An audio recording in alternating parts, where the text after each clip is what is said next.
Welcome to Inner Peace Arts Unscripted. I'm your host, James Coleman. I'm a writer, speaker, and coach on personal development, spirituality, and social change. You can check out my blog at innerpeacearts.wordpress.com.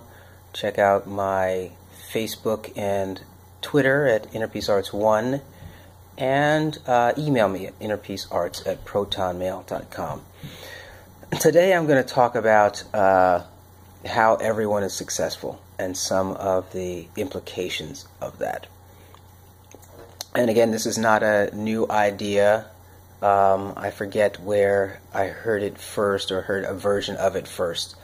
But the idea is that, if you are alive, you've done something to be alive, or something has been done on your behalf to be alive. Either way, you're here, and that's successful. And that's self-justifying. And this notion of self-justification is one of my foundational concepts, which, and because we self-justify, it makes it difficult to convince people of things, because they've already justified, created all the reasons for why they should believe what they believe, and they believe them.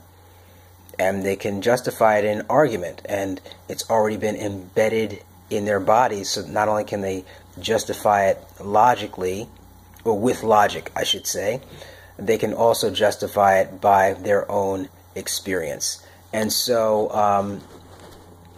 so that's what this notion of success, everybody is successful, comes from. And it has implications in terms of how you communicate with people, right? They're going to want to think in some way that if you're going to convince them of something, that you are more successful than them, right? Now, this may or may not be true with regard to how that idea that you're expressing to them could benefit them, right? But that's how people are, so we kind of work with that as much as we can, and at the same time continue to move on, producing ideas that work, and ideas that are right, and ideas that people can build on, and that, as we will see in the upcoming months, I will be building on and sharing some exercises that are bottom line-ish, less abstract, and more on the lines of just tell me what to do. And I think that's another video altogether. But everyone is successful, and this makes it clear for when you're trying to share somebody, it makes it easier to not argue.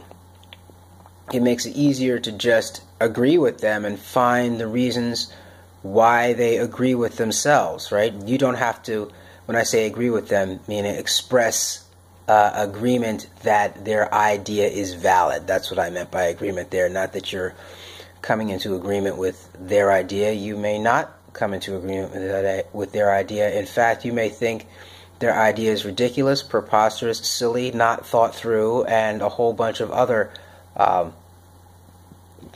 terms that apply to how it either relates to your agenda, or even how it relates to their own agenda. I mean, people say stuff that's wacky, and then we find that it's not being applied in their own lives. Or people say stuff that's true, and then you look at their lives, and then you're saying, okay, you're not doing anything that you say. So that's a big piece of this notion of everyone's successful. Everyone's successful, and people, and so that's related to change as well.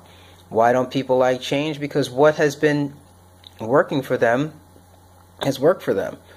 And this is why times of crisis are times where people actually start to evaluate their the rules of how they live and their worldview and all that kind of stuff, they can evaluate it in crisis, because the crisis wouldn't have happened or couldn't have happened had they had the right worldview. So it's this kind of aversion from pain, self-justified by experience, right? And so we're going to use this new experience to create a new self-justifying foundation from which we will continue to live. And so you are successful. Now, here's the trick here.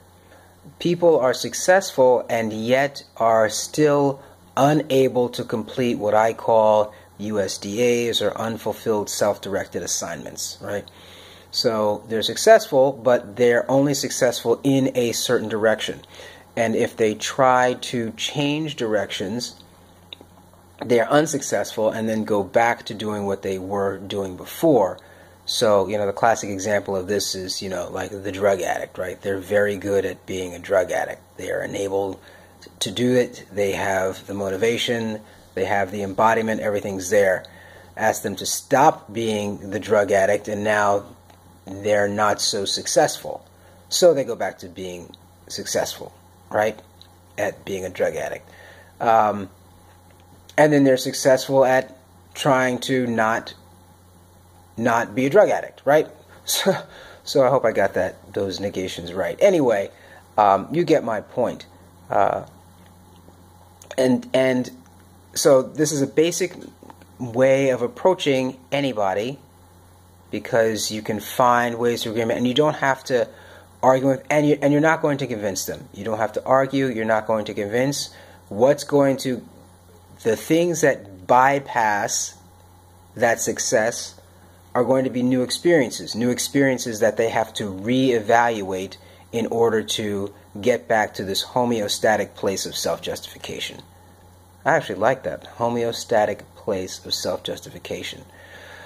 So yeah, that's the challenge. And and even as we try to convince people of things and give them more and more radical experiences, they become adjusted, and they'll say, okay, in my success, I'm going to have these radical experiences that have nothing to do with whether or not I should change my point of view. This is the game. And so that's what I wanted to share. I thought that it was enlightening and is important in the social change agenda, because social change is about changing what others think so that you can live in a different culture, so that you can live in relationship with people differently.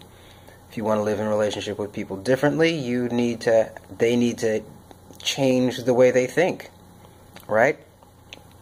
And it's possible, it's challenging, and it's a matter of moving people enough so that they can start to take action. And I'll throw this in here because it's the end of the video and it's been on my mind recently, is that most people don't have time for social change because most people are slaves. And slaves don't have time to do anything but what slaves do. In general, the free-thinking slave is the rarity, right? I mean, I could be wrong, and I guess that's the whole point of Inner Peace Arts, is to move the majority of us out of that slavery, mental slavery, as you will, economic slavery, etc. So they don't have time, and not having time means they don't have margin. Masters have margin, right? Have time to take care of things and ponder and meet face to face and understand all those things.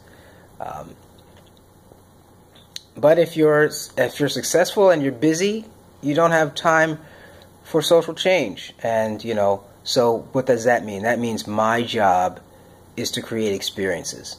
And while the videos are nice and excellent and necessary and help to keep things moving forward, it's the creation of experiences that I think will be the key to growth in this movement. And so you're successful, and if you want to make changes, you have to be successful at making changes and recognize the places where you were successful and look for more success, not necessarily the same success. So this has been James Coleman, Inner Peace Arts Unscripted. I hope again that it's been helpful for you. They're always helpful to me, I think, and that's it. So have a fantastic day. Yavarechecha Adonai ve'yishmerecha, Ya'er Adonai panav elecha v'yichuneka, Yisa Adonai panav elecha ve'asem lecha shalom. Have a great day.